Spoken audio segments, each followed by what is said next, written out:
أهلا بيكم يا أصدقائي في قناة مع منى، أتمنى لكم السلامة. هتكلم النهاردة عن محمد صلاح واللي عمله. خليكم معايا. قبل ما أتكلم ياريت تشتركوا بالقناة عشان القناة تكبر وتنتشر والناس تشوفها أكتر، واعملوا لايك وشير وتفعيل الجرس علشان يجيلكوا إشعار كل محتوى جديد تحمله. الكلام على إيه؟ الكلام على محمد صلاح إنه زار أطفال في بريطانيا، في احتفالات كريسماس هناك في بريطانيا، مع النادي بتاعه راحوا يزوروا أطفال في مستشفى تعبانين. طبعا زي ما انتوا عارفين، في هجوم عليه، في حملة منظمة من التيار الإسلامي السياسي والإخوان والقنوات الإخوانية عليه ازاي يزور أطفال بريطانيين العيانين وسايب عيال غزة اللي بتموت، وكمان يعني ازاي يحتفل بكريسماس،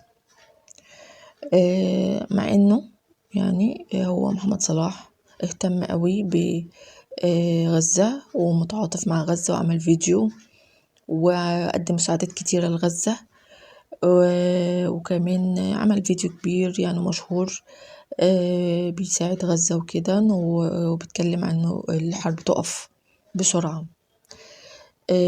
وكمان بيجي مصر وبيساعد هنا في المستشفيات المصرية، بيزور أطفال وبيقدم مساعدات كتيرة هنا في مصر، مش سايب مصر برضو.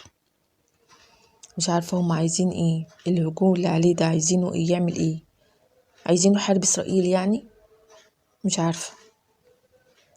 كل سنة محمد صلاح بيحتفل بالكريسماس يعني شجرة، السنة اللي فاتت واللي قبلها كان بيجيب شجرة كريسماس ويتصور جنبها هو وعياله ومراته وكده. القناة الإخوانية برضو هاجمة عليه، عاملين هجوم جامد عنيف عليه، مش عارفة ليه. كلام القناة الإخوانية كلام عنيف، مغلف بكلام ديني، يعني كلام عدواني وعنيف مغلف بكلام ديني، ممكن يكفروه عشان بيحتفل جايب شجرة كريسماس أو بيهني واحد مسيحي، ممكن يكفروه.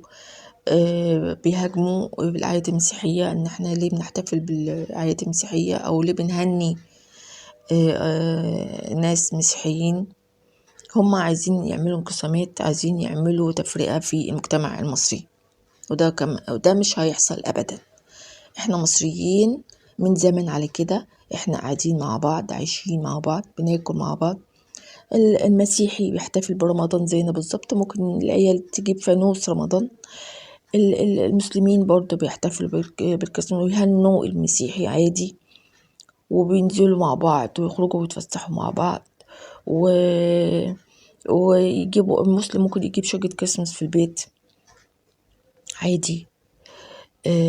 مفيش يعني بنحب بعض عادي. المجتمع المصري من زمان على كده.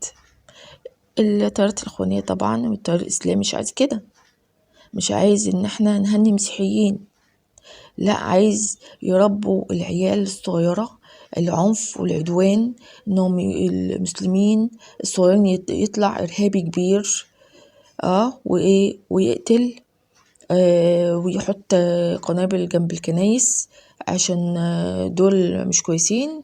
هم تعليمهم كده، هم عايزين كده.